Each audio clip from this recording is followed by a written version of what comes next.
Hi ನಮಸ್ತೆ ಸ್ನೇಹಿತರೆ. So ನಾವಿವತ್ತು ಎಲ್ಲಿ ಹೋಗ್ತಾ ಇದ್ದೀವಿ ಅಪ್ಪ ಅಂದರೆ ಫಸ್ಟು ನಮ್ಮ ಅಕ್ಕ ಮನೆಗೆ ಹೋಗೋಣ ಅಂತೇಳಿ ಅಂದ್ಕೊಂಡೆ. ಅಂದರೆ ಒಬ್ಬರು ನನಗೆ ತುಂಬ ಬೇಕಾಗಿರೋ ಅಕ್ಕ ಅವ್ರ ಅಮ್ಮಗೆ ಅಡ್ಮಿಟ್ ಮಾಡಿದರು ಹಾಸ್ಪಿಟಲಲ್ಲಿ. ಸರಿ ಅವರನ್ನು ನೋಡಿಕೊಂಡು ಅವರಿಗೆ ಒಂದು ರಾಯರ ಫೋಟೋ ಕೊಡಬೇಕಾಗಿತ್ತು. ಅವರಿಗೊಂದು ರಾಯರ ಫೋಟೋ ಕೊಟ್ಬಿಟ್ಟು ಬರೋಣ ಅಂತ ಅಂದ್ಕೊಂಡೆ. ಸ್ವಲ್ಪ ನಮ್ಮನೆಯಿಂದ ಒಂಚೂರು ಮುಂದೆ ಬಂದೆ, BL ಸರ್ಕಲ್ ಹತ್ರ ಯಾರಿಗೋ ಆಕ್ಸಿಡೆಂಟ್ ಆಗಿತ್ತು. ನನಗೆ ಅದನ್ನು ನೋಡ್ಬಿಟ್ಟು ಹಾಗೆ ಹೋಗೋಕ್ಕಾಗಲಿಲ್ಲ, ಇಳಿದ್ಬಿಟ್ಟು ಮಾತಾಡಿಸ್ದೆ. ಅಟ್ಲೀಸ್ಟ್ ಏನಾದರೂ ಹೆಲ್ಪ್ ಆಗುತ್ತಾ ನನ್ನ ಕಡೆಯಿಂದ, ಅಟ್ಲೀಸ್ಟ್ ಅವ್ರ ಮನೆ ಹತ್ರ ಬಿಡೋದು ಏನೋ ಮಾಡೋಣ ಅಂತೇಳಿ ಮಾತಾಡಿದೆ. ನಾನು ಅವ್ರಿಗೆ ಹೇಳ್ದೆ ಬನ್ನಿ ಹಾಸ್ಪಿಟಲಿಗೆ ಕರ್ಕೊಂಡು ಹೋಗ್ತೀನಿ ಅಂತ. ಅವ್ರು ಬೇಡ ಅಂದರು. ಮಲ್ಲೇಶ್ವರಂಗೆ ಹೋಗೋದು ಇದೆ, ನಾನು ಅಲ್ಲೋಗಿ ತೋರಿಸ್ಕೋತೀನಿ ಅಂತಂದರು. ಸರಿ, ನಮಗೂ ನಮ್ಮ ಅಕ್ಕ ಮನೆಗೆ ಹೋಗೋದಕ್ಕೆ ಟೈಮ್ ಆಗಿತ್ತು. ಮತ್ತು ನಮ್ಮ ಅಕ್ಕ ನಾವು ಅರ್ಧ ದಾರಿಗೆ ಹೋದ್ಮೇಲೆ ಫೋನ್ ಮಾಡಿ ಹೇಳಿದ್ರು, ಭವ್ಯ ದೇವಸ್ಥಾನಕ್ಕೆ ಹೋಗೋಣ ಅಮ್ಮ, ಉತ್ರಳ್ಳಿನಲ್ಲಿ ಒಂದು ಇಸ್ಕಾನ್ ಇದೆ ಮತ್ತು ವೆಂಕಟರಮಣ ಸ್ವಾಮಿ ದೇವಸ್ಥಾನವೂ ಇದೆ, ಅಲ್ಲಿ ತುಂಬ ಚೆನ್ನಾಗಿದೆ ದೇವಸ್ಥಾನ, ನೀನು ಹೇಗೂ ನೋಡಿಲ್ವಲ್ಲ ಅಂತೇಳಿದ್ರು. ಸರಿ, ಹೋಗ್ತಾ ಹೋಗ್ತಾ ಅದು ಪ್ಲ್ಯಾನ್ ಆಯಿತು. ಕೆಲವೊಂದೊಂದ್ಸಲಿ ಏನಾಗುತ್ತೆ ಅಂತಂದರೆ ನಾವು ಎಷ್ಟೋ ದೂರ ಹೋಗ್ತೀವಿ. ಈಗ 500 ಕಿಲೋಮೀಟ್ರು 600 ಕಿಲೋಮೀಟ್ರು ಆ ಥರ ಎಲ್ಲ ಹೋಗ್ತೀವಿ. ಆದರೆ ನಾವು ಮನೆ ಸೈಡ್ ನಮ್ಮ ಮನೆಗಳ ಹತ್ರ ಒಂದು 10-20 ಕಿಲೋಮೀಟ್ರಲ್ಲಿರೋ ದೇವಸ್ಥಾನಗಳು ನೋಡೋ ಅಂಥದ್ದು ಎಷ್ಟೊಂದಿರುತ್ತೆ. ನಿಜ ನಮ್ಮ ಅಕ್ಕ ಪ್ಲ್ಯಾನ್ ಮಾಡ್ತಾ ಇರ್ತಾರೆ ಯಾವ ದೇವಸ್ಥಾನಕ್ಕೆ ಹೋಗೋಣ, ಯಾಕಂದರೆ ಅವರು ತುಂಬ ದೇವಸ್ಥಾನಗಳಿಗೆ ಹೋಗ್ತಾರೆ. ಅಂದರೆ ನಮಗೆ ಕಷ್ಟನೇ ಆಗಲ್ಲ, ಡೈರೆಕ್ಟು ದರ್ಶನ ಮಾಡಿಸ್ಕೊಡ್ತಾರೆ. ಅದು ಒಂದು ನನಗೆ ತುಂಬ ಖುಷಿಯಾಗುತ್ತೆ, ಯಾಕಂದರೆ ಲೈನಲ್ಲಿ ನಿಂತ್ಕೊಂಡು ಹೋಗೋ ಟೆನ್ಷನ್ ಇರಲ್ಲ. ಅಷ್ಟರಲ್ಲಿ ನಾನು ನನ್ನ ಫ್ರೆಂಡು ನಮ್ಮ ಅಕ್ಕ ಮನೆಗೆ ಹೋದ್ವಿ. ಅಷ್ಟರಲ್ಲಿ ನನ್ನ ಫ್ರೆಂಡ್ ಅವ್ರ ಅಕ್ಕ ಇಬ್ಬರು ಬಂದರು. ಅಂದರೆ ನಾನೇ ಅವಳಿಗೆ ಹೇಳ್ದೆ, ಇಲ್ಲೇ ಬಾ ಅಕ್ಕ ಮನೇಲೇ ಇದ್ದೀನಿ ಅಂತೇಳಿ. ಯಾಕಪ್ಪ ಅಂತಂದರೆ ಅವ್ರ ಅಕ್ಕಗೂ ಒಂದು ನಾನು ರಾಯರ ಫೋಟೋ ಕೊಡಬೇಕಾಗಿತ್ತು. ಸೊ ಹಂಗೆ ತೊಗೊಂಡು ಬಂದಿದ್ದೆ. ನಾನು ಮನೆಯಲ್ಲಿ ಟಿಫನ್ ಮಾಡ್ಕೊಂಡು ಹೋಗಿದ್ದೆ, ನನ್ನ ಫ್ರೆಂಡ್ ಊಟ ಮಾಡಿರಲಿಲ್ಲ ಮನೆಯಲ್ಲಿ. ಸರಿ, ಅಕ್ಕ ಹೇಳಿದ್ರು ಬರೋಷ್ಟರಲ್ಲಿ ಅಡುಗೆ ಮಾಡಿರ್ತೀನಿ, ಇಲ್ಲೇ ಬಂದು ಊಟ ಮಾಡಿ ಅಂತಂದರು.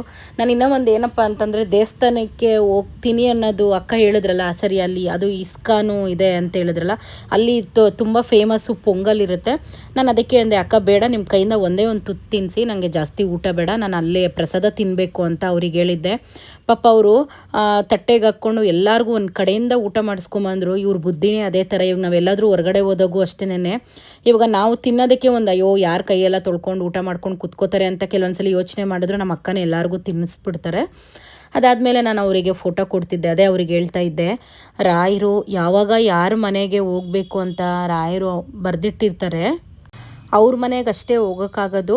ಅಂದರೆ ಹೋಗೋಕ್ಕಾಗಲ್ಲ, ನಾವು ಫೋಟೋ ತೊಗೊಳಕ್ಕಾಗಲ್ಲ ಅನ್ನೋದಲ್ಲ, ಎಲ್ಲನೂ ಒಂದು ಟೈಮ್ ಬಂದಾಗ ಯಾವ ಥರ ಅವ್ರು ನಮ್ಮ ಮನೆಗೆ ಬರ್ತಾರೆ ಅಂತಲೇ ಹೇಳೋದಕ್ಕಾಗಲ್ಲ. ಉದಾಹರಣೆ ನಾನೇ ಕೂಡ ನಾನು ಪೂಜೆನೇ ಮಾಡ್ತಾ ಇರಲಿಲ್ಲ. ಅಂದರೆ ನಾರ್ಮಲ್ಲಾಗಿ ನಮ್ಮ ಮನೆಯಲ್ಲಿ ಏನು ಮನೆ ದೇವರಿತ್ತು ಅದಕ್ಕೆ ಪೂಜೆ ಮಾಡ್ತಿದ್ದೆ.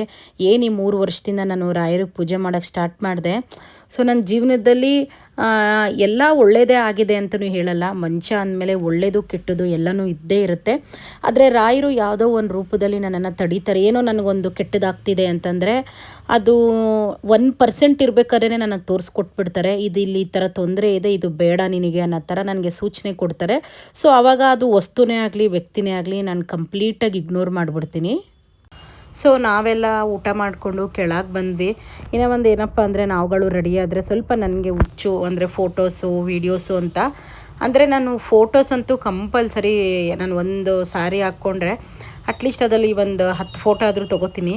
ಕಮ್ಮಿ ಅಂದರೆ ಒಂದು 4 ವೀಡಿಯೋ ಮಾಡ್ತೀನಿ, 4 ವೀಡಿಯೋ ಮೇಲೆ ಮಾಡಲ್ಲ. ಕೆಲವೊಂದೊಂದ್ಸಲಿ 3 ವೀಡಿಯೋ ಮಾಡಿರ್ತೀನಿ, ಒಂದು ವ್ಲಾಗ್ ಅಪ್ಲೋಡ್ ಮಾಡೋಣ ಅಂತ ಅನ್ನೋ ಥರ ನಾನು ಅಂದ್ಕೊಂಡಿರ್ತೀನಿ. ಅದೇ ಥರನೇ ಒಂದು 2-3 ವೀಡಿಯೋನೂ ಮಾಡಿದ್ದೆ. ಸೊ ನಮ್ಮದ್ರಲ್ಲಿ ಏನಪ್ಪ ಅಂದರೆ ಇವಾಗ ನಮ್ಮದು ಒಂದು 4-5 ಜನ ಇದ್ದೀವಿ ನಮ್ಮ ಟೀಮಲ್ಲಿ. ಈಗ ನೋಡಿ, ನನ್ನ ಫ್ರೆಂಡು ಪ್ರಭಾ ಬರೋದಕ್ಕಾಗಲಿಲ್ಲ ದೇವಸ್ಥಾನಕ್ಕೆ. ಅವಳು ಇವಾಗ ಬೇಜಾರೇ ಮಾಡ್ಕೊಳ್ಳಲ್ಲ, ಇವ್ರು ಮಾತ್ರ ಹೋಗ್ತಿದ್ದಾರೆ ನಾನು ಹೋಗೋಕ್ಕಾಗಲ್ಲ ಅಂತ. ಈಗ ಅವರಿಬ್ಬರು ಎಲ್ಲಾದರೂ ಹೋದಾಗ ನಾನು ಬೇಜಾರು ಮಾಡ್ಕೊಳ್ಳಲ್ಲ. ಅಂದರೆ ನಮ್ಮ ಮಧ್ಯೆ ಏನಪ್ಪ ಅಂದರೆ ಇವಳು ಮಾತ್ರ ಹೋಗ್ಬಿಟ್ಟಿದ್ದಾಳೆ, ನಾವು ಹೋಗಿಲ್ಲ, ನಾವು ಹೋಗೋಕ್ಕಾಗಿಲ್ಲ ಆ ಥರ ಫೀಲ್ ಮಾಡ್ಕೊಳ್ಳಲ್ಲ. ಯಾಕಂದರೆ ಪ್ರತಿಯೊಬ್ಬರಿಗೂ ಒಂದೊಂದು ಪ್ರಾಬ್ಲಮ್ ಇದ್ದೇ ಇರುತ್ತೆ. ಈಗ ಅವಳಿಗೆ ಬರೋ ಪರಿಸ್ಥಿತಿನಲ್ಲಿ ಇರಲಿಲ್ಲ, ಅವಳು ಸ್ವಲ್ಪ ಬ್ಯುಸಿ ಇದ್ಲು, ಮತ್ತು ಅವ್ರ ಅಕ್ಕ ಊರಿಗೆ ಹೋಗೋದಿತ್ತು.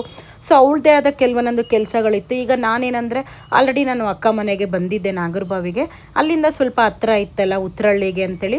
ಅಕ್ಕ ಹೇಳಿದ ತಕ್ಷಣ ಸರಿ ಹೋಗೋಣ ಬನ್ನಿ ಅಕ್ಕ, ಹೆಂಗೂ ನನಗೆ ಲೀವ್ ಇದೆ ಅಲ್ವ ಇವತ್ತು, ಆರಾಮಾಗಿ ನಾನು ದೇವಸ್ಥಾನ ಮುಗಿಸ್ಕೊಂಡು ಸ್ವಲ್ಪ ಲೇಟ್ ಆದರೂ ತೊಂದರೆ ಇಲ್ಲ ಅಂತ ನಾನು ಅಕ್ಕಂಗೆ ಹೇಳಿದೆ. ಈಗ ನಾನು ಕೆಲವೊಂದೊಂದ್ಸಲಿ ಏನು ಮಾಡ್ತೀನಿ ಅಂದರೆ ಅವ್ರ ಸಿಚುವೇಶನ್ನ ತುಂಬ ನೀಟಾಗಿ ಅರ್ಥ ಮಾಡ್ಕೋತೀನಿ. ಈಗ ಬರ್ತೀನಿ ಅಂತ ಅವಳೇನಾದರೂ ಹೇಳಿದರೆ ಅವಳು ಖಂಡಿತ ಬರ್ತಾಳೆ, ನೋಡೋಣ ಹೇಳ್ತೀನಿ ಬರಲ್ಲ ಅಂದರೆ ಅವಳು ಬರಲ್ಲ ಅಂತ. ಸೊ ನಾನು ಆವಾಗ ಬೇಜಾರು ಮಾಡ್ಕೊಳ್ಳಲ್ಲ. ಈಗ ಫ್ರೆಂಡ್ಶಿಪ್ ಅಂದಮೇಲೆ ಅದೇ ಥರ ಅಲ್ವಾ, ಅರ್ಥ ಮಾಡ್ಕೊಳ್ಳೋದು ತುಂಬ ಇಂಪಾರ್ಟೆಂಟ್ ಆಗಿರುತ್ತೆ. ಅಂತೇಳಿ ಅವಳು ಹೊರಟ್ಲು. ನಾನು ನಮ್ಮ ಅಕ್ಕ ಮತ್ತು ನನ್ನ ಫ್ರೆಂಡು 3 ಜನನೂ ದೇವಸ್ಥಾನಕ್ಕೆ ಹೋಗೋಣ ಅಂತೇಳಿ ಹೋಗ್ತಾ ಇದ್ದೀವಿ. ನನಗೊಂಥರ ಖುಷಿ ಆಯಿತು, ಯಾಕಂದರೆ ನಮ್ಮ ಮನೆ ದೇವರು ವೆಂಕಟರಮಣ ಸ್ವಾಮಿ. ನಾನು ಸಾಮಾನ್ಯವಾಗಿ ಮನೆ ದೇವ್ರ ದೇವಸ್ಥಾನಗಳಿಗೆ ಹೋಗಲ್ಲ ನೋಡಿ. ನಾನು ಆಗಲೇ ಹೋದ ತಿಂಗಳಲ್ಲೇನೋ ತಿರುಪತಿಗೆ ಹೋಗ್ಬಿಟ್ಟು ಬಂದಿದ್ದು.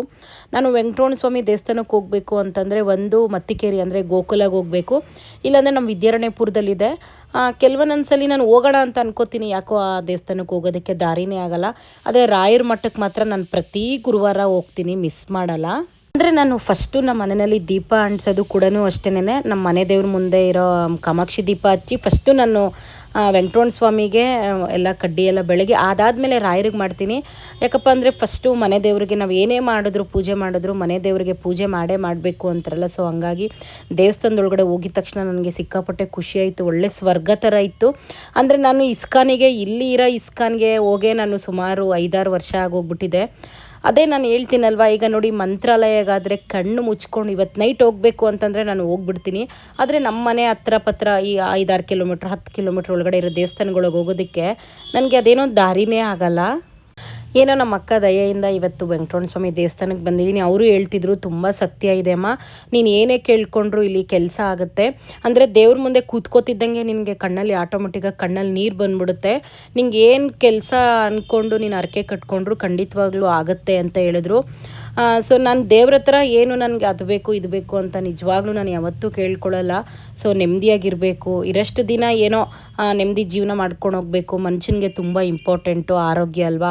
ಆರೋಗ್ಯವಾಗಿರಬೇಕು, ದುಡ್ಕೊಂಡು ತಿನ್ನೋದಕ್ಕೆ ಶಕ್ತಿ ಇರಬೇಕು, ಒಂದು ಒಳ್ಳೆ ಕೆಲಸ ಇದ್ದರೆ ಸಾಕಪ್ಪ. ಇನ್ನು ನನ್ನ ಮನೆಯವ್ರು ಚೆನ್ನಾಗಿರಬೇಕು ಅಂತ ಬಿಟ್ಟರೆ ನಾನು ಯಾವತ್ತೂ ನನಗೆ ಅದು ಬೇಕು ಇದು ಬೇಕು ಅಂತ ಕೇಳ್ಕೊಳ್ಳಲ್ಲ. ಯಾಕಂದರೆ ಭಗವಂತನಿಗೆ ಗೊತ್ತಿದೆ ಅಲ್ವಾ, ಯಾವಾಗ ಯಾರಿಗೆ ಯಾವ ಟೈಮಲ್ಲಿ ಏನು ಕೊಡಬೇಕು ಅಂತ ಖಂಡಿತವಾಗ್ಲೂ ಅವ್ರಿಗೆ ಗೊತ್ತಿದೆ.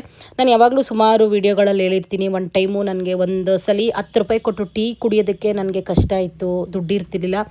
ಇವತ್ತು ಏನೋ ರಾಯರ ಆಶೀರ್ವಾದದಿಂದ ಚೆನ್ನಾಗಿದ್ದೀನಿ, ತುಂಬ ಚೆನ್ನಾಗಿದ್ದೀನಿ ಅಂತ ಹೇಳ್ಕೊಂಡ್ರು ಕೂಡ ದುರಹಂಕಾರ ಅಂತ ಅನಿಸುತ್ತೆ.